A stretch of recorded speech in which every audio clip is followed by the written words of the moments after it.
A race of explorers. They conquered the Pacific long before the Europeans. Then, all traces of them and their homeland seemed to disappear. Until now. Who were these people? What happened to them? And what was their secret?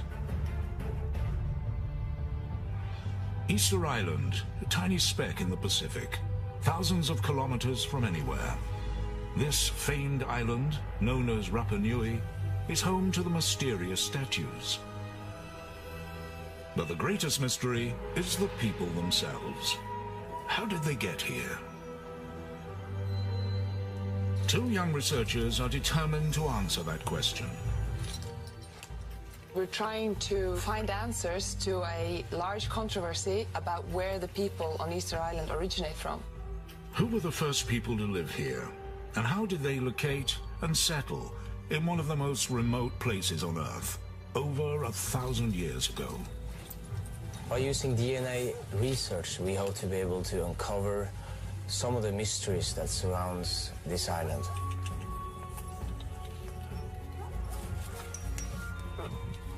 We're looking for the oldest people on the island and the most, what they say here, puro, somebody who has a genealogy that is Rapa Nui for many generations back on both sides, mother and father. Taking genetic samples from the elders, they hope to find proof of their origins. Su sangre está muy fuerte. Sí, qué bueno. What we do now is take DNA from a woman whose last name indicates that she has a very interesting family tree. So it's important for us to be able to trace this. El padre de tu padre se llama Matías. But it will take weeks for them to collect and test all the DNA samples. But right away, they're fascinated by what they hear from the elders. They say their forefathers came from a lost island continent known as Hiva, somewhere in the Pacific. Nuestra historia dice de que cuando el continente Hiva se hundió una explosión, desaparecieron y toda la gente emigraron. Stella and Eureka are determined to uncover the truth about those adventurers and their lost continent of Hiva. Together with a group of scientists, they intend to follow the trail back to see where it leads. It's so fascinating to be here on the hunt. Right down here. The elders say that this corner of the island is the starting point, where the first inhabitants arrived, led by a ruler called Hutu Matua. We are standing on the beach where legend says that the very first king, Hotumatua, arrived on the island. And Hotumatua, he originated from the lost continent, Hiva. As the researchers continue their work, other experts are following the same trail across the Pacific, starting at a set of islands over 3,000 kilometers to the northwest. A remote chain known as the Marquesas, part of the vast territory of Polynesia.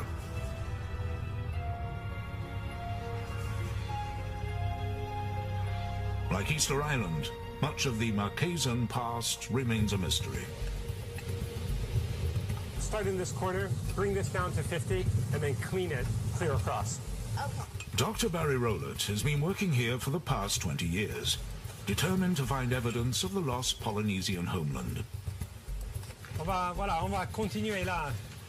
Who were the ancient people who lived here? Could they have colonized the vast Pacific? We're digging through the top deposit in order to get down to the richer cultural deposit, which has all of the artifacts left by the people who once lived here. He and his team are excavating a remarkable coastal site, one of the oldest in East Polynesia, finding clues that date back over 1,000 years. Something made out of iron. Clues that just may shed light on the Easter Islanders and the Polynesian shrouded past. Hey, Theo, c'est quoi ça? Roller believes that the ancient clan that lived here did colonize the vast Pacific. This is really nice. Middle to late 19th century. And evidence like this bone ornament is helping him make the case. This one's going in the museum. But his theory goes against everything experts believed for years. The first reports from European travelers in the 1700s spoke of lush green islands with a dark side. A land of tattooed cannibals, primitives who carried the skulls of their enemies as trophies.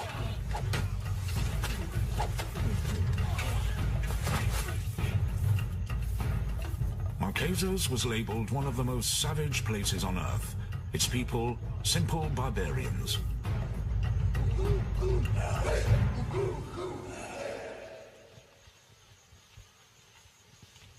We're going to go down here and across the river. The most controversial element of ancient Marquesan life took place deep in the jungle. Religious ceremonies, notorious for human sacrifice. When a priest called for a human victim, then the people would go to a neighboring valley and just grab whoever they could.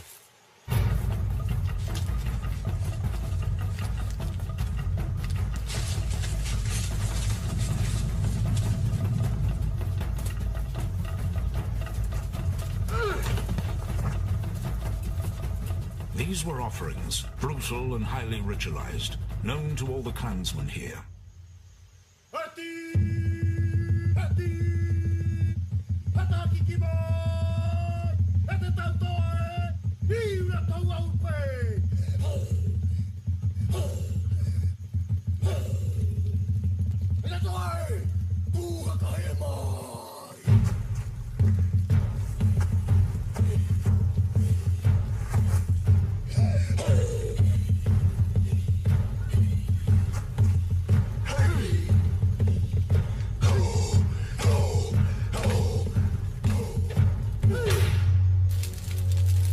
The meat of the victim is consumed by the chiefs and the priests, not as food, but as a kind of ancient communion.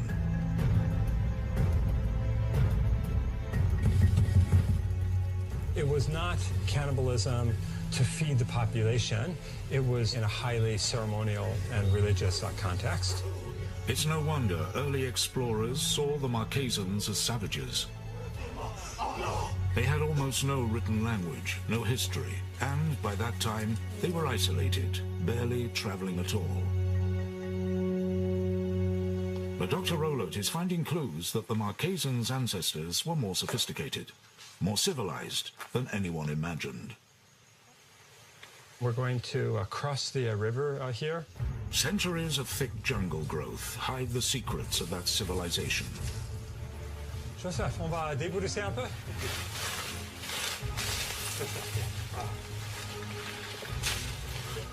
Waitahu was one of the most densely inhabited valleys in the past. There's evidence of an intricate society with a complex social order of priests and chiefs. So here we have the residence of one of the chiefs. This is the retaining wall of the chief's platform. Look at the size of the boulders in the base of the wall. I'm 6 foot. This wall must be a good 8 feet tall. It's one of those cases where size really does matter, because the size of the stone and the size of the walls was a reflection of the status of the person living here. The most powerful chiefs command the construction of massive stone platforms known as pai, foundations for housing and public ceremonies, all part of an elaborate, well-ordered, communal structure.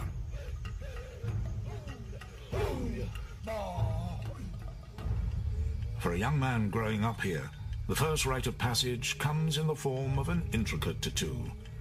The evidence shows that tools made of fish and human bone or shark's teeth were used to force ink into the skin. Pigment for the tattoo is made from ash of a cooked tree nut. Until death, the story of his every battle will be tattooed into his flesh. For this young man, a remarkable journey is beginning. Deep in the Marquesan jungle, Rowlett makes a surprising discovery. This is it. This is it. Oh, here are the petroglyphs. Voilà, tu vois les deux petroglyphs. Here in French Polynesia, is a startling echo from Easter Island. Petroglyphs and large tikis, like the great statues there. This is one of the few petroglyph sites that we know of in the valley. Tikis and petroglyphs are images that represented deified ancestors. The head was the most sacred part of the body. So what you see here is just the representation of the eyes of the tiki. These petroglyphs are really interesting because they're so similar to the ones that we find on Easter Island.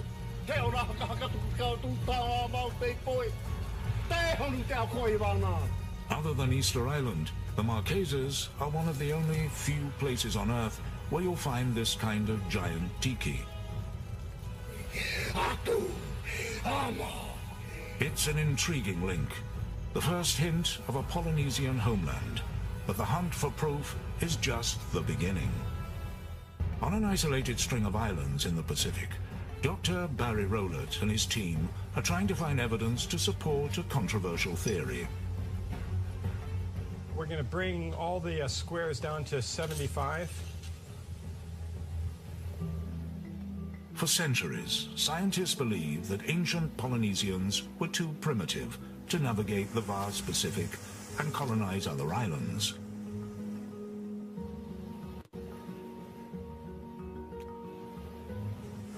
Earlier scientists and archaeologists believed that it was very difficult to travel across the ocean, and so that once Polynesians reached islands such as the Marquesas, people were isolated with no further voyaging.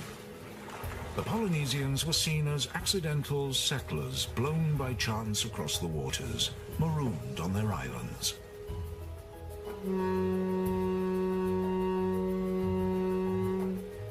But Rowlett believes they were much more sophisticated. We're going to call this layer C because it's starting to get darker there, we can see already. That they intentionally made long round-trip journeys for trade and colonization. We're looking for archaeological evidence of inter-island voyaging and exchange. It's a fascinating theory, but he needs physical evidence to prove it. Let's see what you got. What do you think about this? This is unusual. It's a marine animal. So far, he hasn't found anything definitive. Only certain artifacts are useful as a window into the past, and Rowlett doesn't have what he needs. Until... Jackpot? Yeah. What do you have? Be sure. Oh, beautiful. Wow, jackpot. This is a pearl shell fishhook. Try to clean it off. It's unusual that we find an unbroken fishhook like this in the excavation. So I'm just recording the location of that fishhook we found. The fishhook is made of pearl shell, and that's their first major clue. It's quite rare because it grows best in lagoons, and there are no lagoons in the Marquesas. This fishhook must have come from somewhere else. But the closest island with lagoons harboring this kind of pearl shell is over 1,000 kilometers away, in the Tuamotu island chain. How could shells from that far away have made it here?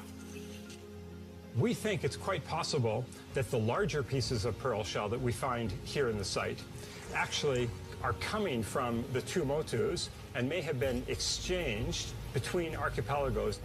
It's a good start, but he can't prove the inter-island trade. And with the ancient vessels long gone, evidence is hard to come by. Because the wooden canoes that Polynesians used are not preserved in the archaeological record, then we have to look for other evidence if we want to study inter-island exchange and voyaging. As the dig continues, another find takes them one step closer. A kind of ancient blade, a cutting tool known as an adze. It was the most important tool in ancient Polynesia. We're especially interested in the stone adzes. This is an incredible one. Adzes were the basic woodworking tools for Polynesians. It's unusual to find one that is so large. This weighs at least 10 pounds. Rowlett has been finding something unexpected about these adzes. We found that in the deepest deposits of this site, more than half of the adzes are made of stone that was brought to Tahawata.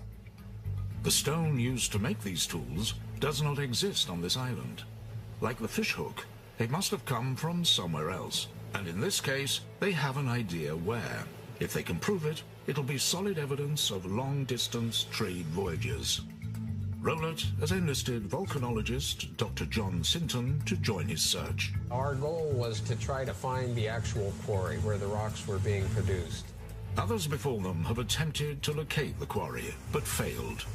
Rowlett and Sinton charter a helicopter for the distant island of Ao. Remote, uninhabited, Ao is hundreds of kilometers from Rowlett's dig site. But they believe the stone found here might be a match for their adzes. On a bright morning, the helicopter pilot drops them off on the distant island. We jumped out of the helicopter. He took off and told us he would be back in 5 days. Rowlett and Sinton head deep into the wild tangle forest of Ao. They have food and water for just 5 days. Ao is known as an island of ill fortune, inhabited by the spirits of the ancient people. After 4 days of hunting, they've got nothing, and they're exhausted. Searching, running up and down the ridges across the plateau, searching everywhere for the quarry.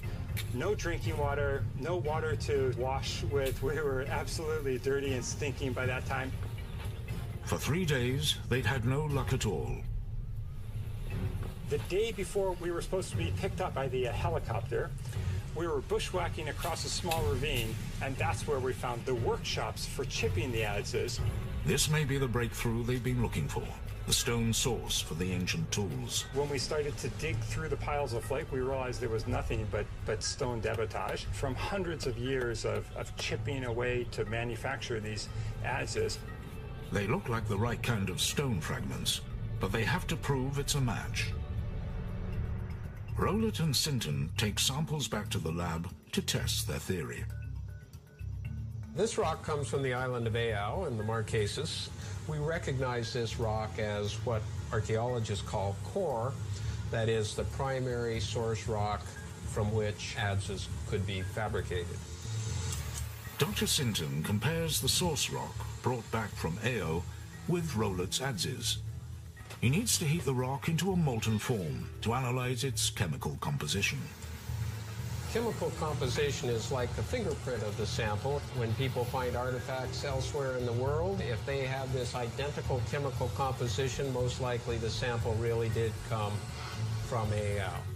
The liquefied rock is pressed into glass discs that will allow Sinton to analyze their chemistry. The results of the study are striking. The raw material at the quarry is identical in chemistry to these artifacts that are found all over the island. These two are, in fact, an exact match. It's a solid link between two distant islands. We found the quarry.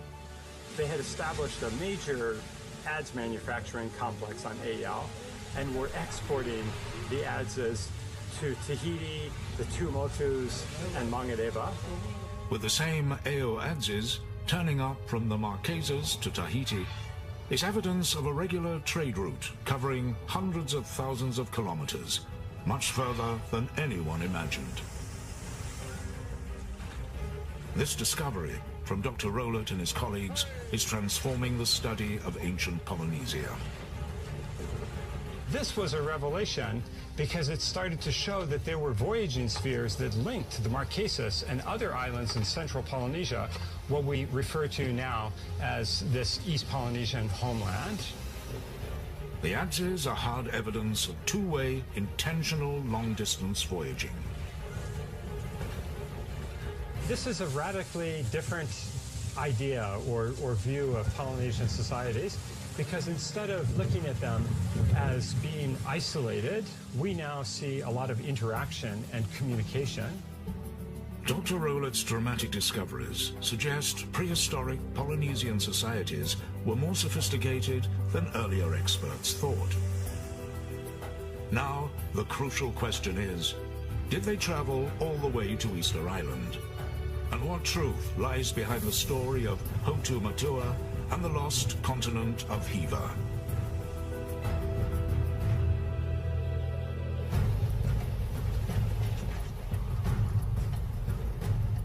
On Easter Island, the elders are positive their forefathers came from an ancient homeland called Hiva. To them, the facts are clear. Hiva is described as a land of green and jagged cliffs, ruled by tattooed warriors and fierce clans. Conflicts erupt, and rival clans go to war.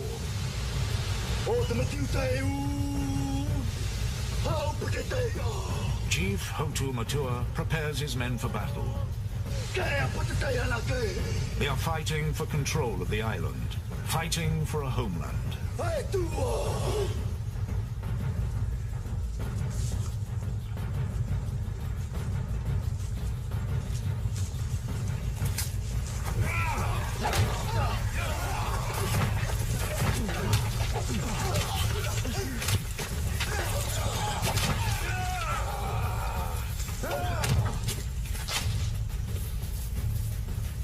Chief Hotu Matua and his men lose a decisive battle. Defeated, they must flee.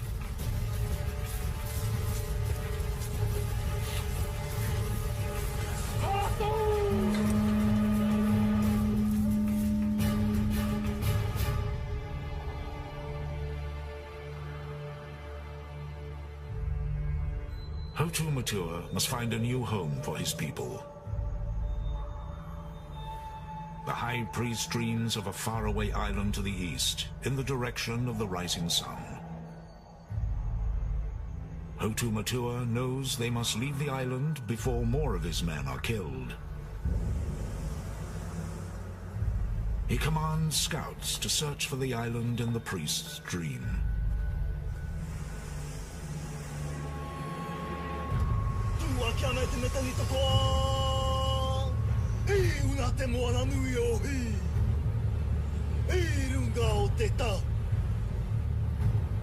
That's the Easter Islanders' story.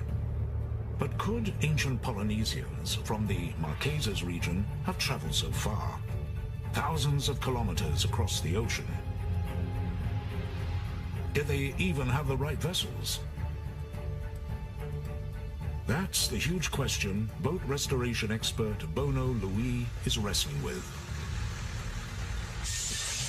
On a conçu cette pirogue-là, on a fait des recherches. C'est une pirogue de guerre. With few written records of their maritime past, Louis is working from knowledge passed down orally through the centuries to rebuild a traditional wooden canoe. Et le modèle, d'après l'histoire, on dit le shape a été pris sur le coco. Parce qu'elle a un modèle demi-arrondi en dessous et elle a la forme plate. The canoe is made from a special kind of tree found here. Perfect material for long-distance travel. D'après l'histoire, les anciens, ils prennent plutôt le bois de... C'est un bois qui est léger et résistant à la mer. Bono Louis grew up here, over 3,000 kilometers from Easter Island. But remarkably, he has heard the very same stories as those islanders. Stories of a defeated tribe that set off on an epic journey. D'après l'histoire, avant ici, c'est un clan qui est obligé de partir parce qu'il y a la mort derrière. Il n'y a pas d'autre possibilité de s'enfuir avec une petite pirogue pour partir. Et ça leur donne du courage pour découvrir les îles, les autres îles on peut habiter.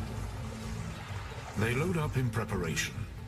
The final piece of cargo, a sacred stone from Hiva, on the voyage to their new homeland.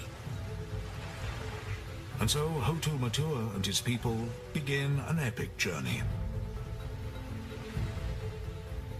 a voyage that could take them across thousands of kilometers of open ocean. They will battle stormy weather, rough seas, and blazing hot sun as they venture into the unknown.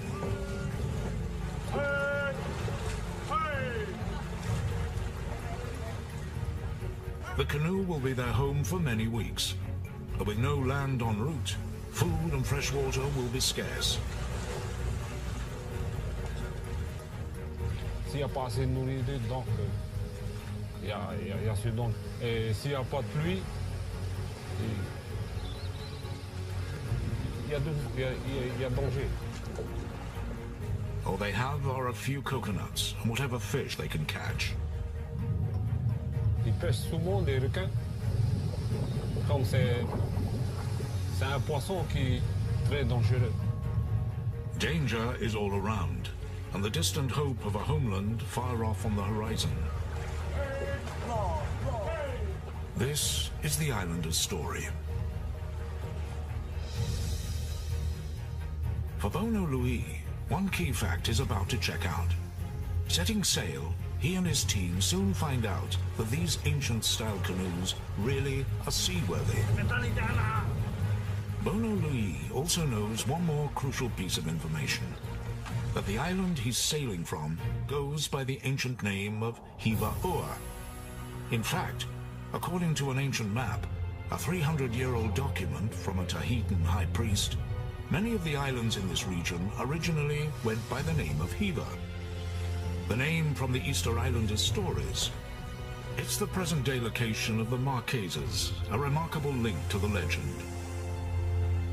After centuries, could they have found the mythical missing continent?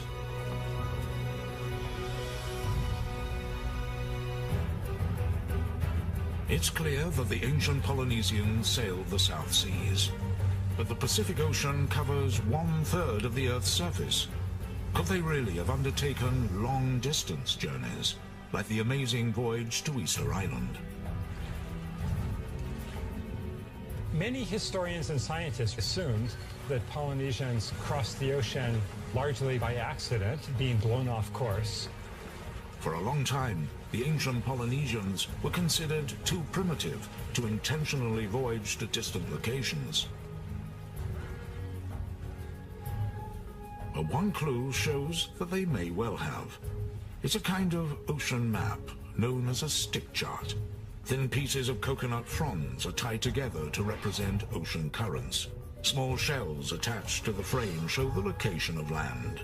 It's a chart of islands visited, all part of the evidence that led Barry Rowlett to believe the ancient Polynesians traveled far across the Pacific, with a plan to colonize the islands they found.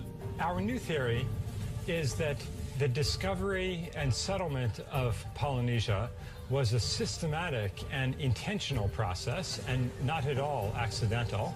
Previously, experts believed this long-distance voyage across the Pacific would have been impossible for two main reasons. Firstly, the wind. A trip to Easter Island would have taken them towards the rising sun, from west to east. But across the Pacific, the winds in the tropics blow in the opposite direction, from east to west, along the equator. These are the trade winds, and many thought they'd make a trip east impossible. But Rowlett has noticed something in these islands. At certain times of year, these winds actually shift. Today is an unusual day. Normally the wind comes from the mountains. Today the wind is blowing from the ocean, from the west. Some of the earlier researchers just looked at the prevailing winds and they didn't take into account the seasonal changes. These changing winds are called the westerlies. Any ancient sailor would have known about them. The westerly winds then will come and go. Polynesians would wait for them to come in order to sail to some place that would otherwise be difficult to get to. This would allow a canoe, like Hotu Matua's, to sail east with the wind at their backs. But there was still a second major obstacle: navigation. How did they pinpoint land in an immense ocean without a compass or any other tool? Nainoa Thompson and the Polynesian Voyaging Society are working to find answers. Now, I really believe navigation, it's at the core of who we are as people. Here it comes. They intend to prove their ancestors were able to sail on epic two-way journeys across the Pacific. Open the main. Nice and easy, nice and easy. And that they have the navigation skills to do it. Let's turn it. Come on. Thompson is a master navigator. And then we're going to start to uni the canoe that way. He trained with one of the few people on Earth who knew the secrets of how the ancients once steered by the stars. Micronesian navigator Mau Pialu learned this craft through oral traditions, passed down from generation to generation, over 3,000 years. Everything you see on this canoe that we do today, fundamentally, it all came from Mau. How did the ancients find their way across the vast Pacific? And in a culture with no writing, how were routes and directions passed on?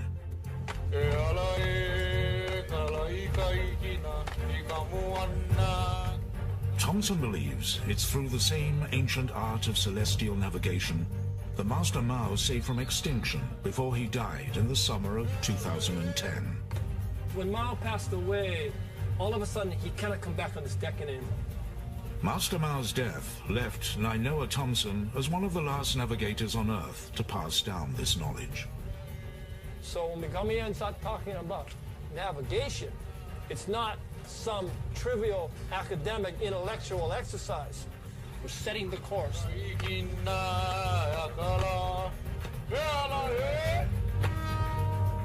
Now Nainoa Thompson just needs to prove that this ancient knowledge would have allowed their ancestors to cross thousands of kilometers of open water to find their way to Easter Island. In the middle of the Pacific, the Polynesian Voyaging Society is trying to demonstrate that their ancestors could navigate vast stretches of open ocean long before the compass was even invented. Why don't we go skip the sails up? No, pull them straight, pull them straight. Thompson's goal is to show that even a crew of young explorers with no modern instruments can find their way using his ancient knowledge. We're going to hold a course towards Tahiti. So for the first part of the night, then we'll hold a course back to Hawaii. So it'll be like we're going to Tahiti in the minds of these students, and then it'll be like coming home once we turn around. Their main tools come out at night. Like his ancestors, Nainoa has memorized a detailed map of the stars. But can he use this map to find his way across immense stretches of open ocean? The traditional star compass is very old. It's, as far as we know, it's probably 3,000 years old, and it's not magnetic. It's not in a little box. It comes from the heavens. It comes from nature, and it's defined by rising and setting stars that come out of the ocean and go in the ocean every night. Nighttime is interesting because it's a time when it's the best time and it's a time when it's the worst. When there are a night like tonight where there's so many clear stars, we have hundreds of opportunities to keep a very accurate course. Rising and setting points of the stars provide direction. So what direction are we heading? Southeast, west. The night sky is like a dome that encloses the Earth in space. The dome revolves around the Earth on its axis. The canoe is at the center of the dome, fixed, with the world and the stars shifting in front of them. A perspective that would inspire the inventors of today's GPS. We use about 220 stars by name. So basically, 220 stars positioned in rise in the east and 220 in the west. But several hours into the night, Thompson is concerned. They've gone off course. He spots a telltale sign. If you look at Kamakau Nui o Maui, yeah, you look at the head, the 3 stars in the head, and generally, they make a vertical line towards south. Kamakau Nui o Maui is the Polynesian name for Scorpio. For thousands of years, ancient navigators have used this constellation as a heading towards south. When the Scorpion transits and those stars are vertical, then the Scorpion becomes you're heading towards Tahiti. So we gotta go more to the east. So let's go open the back sail. We open the back sail to actually help steer us towards farther into the wind. So in this particular course, it will take us more into the east. So we want to head to Tahiti about 25 degrees. The crew hopes that they've made the right choice. Once you make a decision, you kind of go back later and change it. You know, it's done. And you got to go to the next decision, the next sunrise, the next sunset. This trip is just part of a much larger voyage Nainoa Thompson undertook not long ago. Using these 3,000-year-old techniques, he wanted to see if he could sail the canoe from the Marquesas to Easter Island with only ancient navigation, no modern tools. He and his team found their way and completed the entire trip in just over 6 weeks.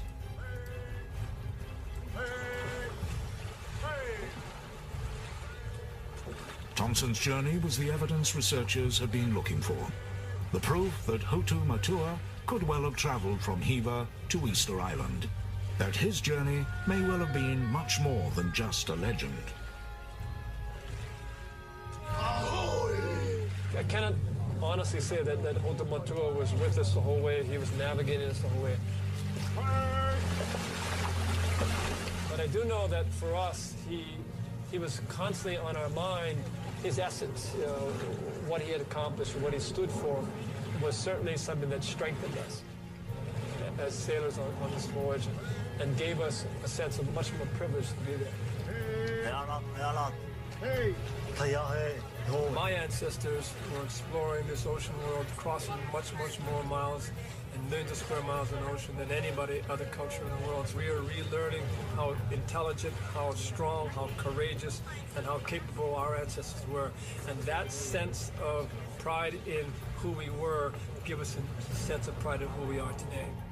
The discovery of Easter Island by ancient Polynesians is one of the great feats of exploration in human history. But some scientists now believe that it may have been just the beginning. Is it possible these ancient Polynesians came to the Americas hundreds of years before Columbus? On the hunt to retrace the voyages of the first Polynesians, the pieces are beginning to come together. These ancient travelers did have the tools and the knowledge to colonize the Pacific. But is there evidence to show they went all the way to Easter Island and beyond? The one real proof will be the blood of the Easter Islanders themselves.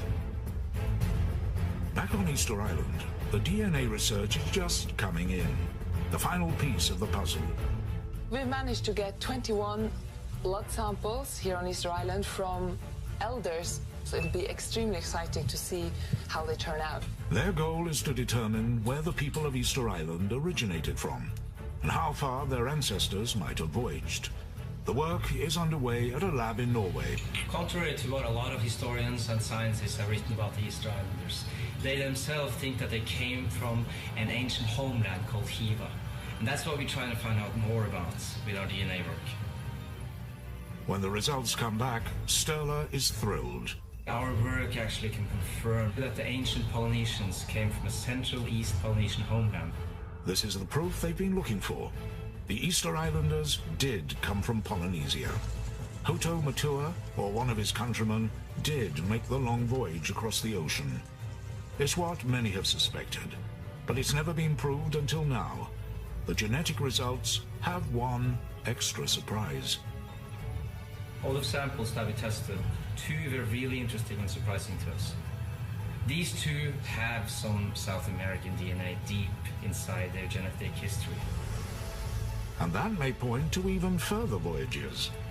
The DNA results suggest that Polynesians traveled to South America hundreds of years before Christopher Columbus. It's an amazing theory that Polynesians beat Columbus to the New World by centuries. Hey! Hey! But can science prove it? Back on the Marquesas, Barry Rowlett has stumbled on one surprising bit of evidence: the humble sweet potato. The sweet potato gives clues to understanding the extent of Polynesian voyaging.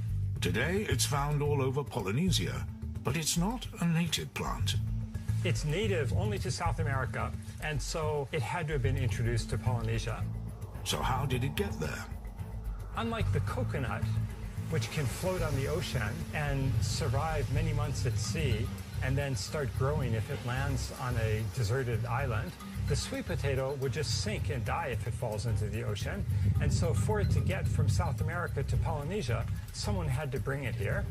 Carbonized sweet potatoes found in Polynesia have been dated back as far as 1000 AD. Scientists believed that it may have been the South Americans themselves who introduced the sweet potato to Polynesia.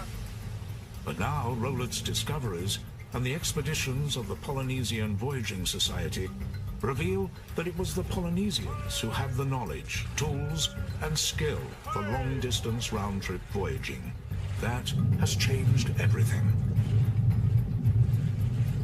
Now, we believe that it was the Polynesians who reached South America and then came back with the sweet potato. Polynesians traded and made contact with islands all the way from the South Seas to South America. They were the great explorers of their age. And the place they set out from was in fact his central homeland, what the Easter Islanders called Hiva. But this homeland is not quite what people had envisaged. Hiva did exist. It's just that the earlier scientists were looking for it in the wrong form. We believe that this was the homeland from which people left to settle Easter Island, Hawaii, and New Zealand. Easter Island, Hawaii, and New Zealand form 3 points of the Polynesian Triangle. At over 25 million square kilometers, it's the largest cultural territory in the world. Europeans and Americans who have grown up on continents tend to think of the land as their home, but Polynesians see the sea as their home. Their view of the world is this enormous ocean or territory with islands throughout. Rowlett believes that Hiva was the central homeland from where ancient Polynesians created a water continent. Metaphorically speaking, Hiva may not have been a continent per se, but instead a group of islands that were connected by long-distance voyaging. At over 25 million square kilometers, the Polynesian Triangle will be the 3rd largest continent on the planet, but it will be doomed to disappear in later years when they stopped long-distance voyaging. The disappearance of the continent, or the sinking of the continent, then was simply the breakdown in the interaction sphere that led to the isolation of these islands. For Rowlett, all the facts add up. This is incredible when we consider that Polynesians were crossing oceans, crossing the Pacific Ocean, the largest ocean in the world, centuries before Christopher Columbus. So the Easter Islanders' claims do make sense. Their forefathers were some of the great navigators on the most remarkable human journeys of their age, as they charted a course across an island world to colonize vast stretches of the Pacific. Polynesia is an ocean world. It's an ocean land. And from that perspective, this ocean is not what divides us on the earth, it's what connects us. This ocean is the highway of our ancestors.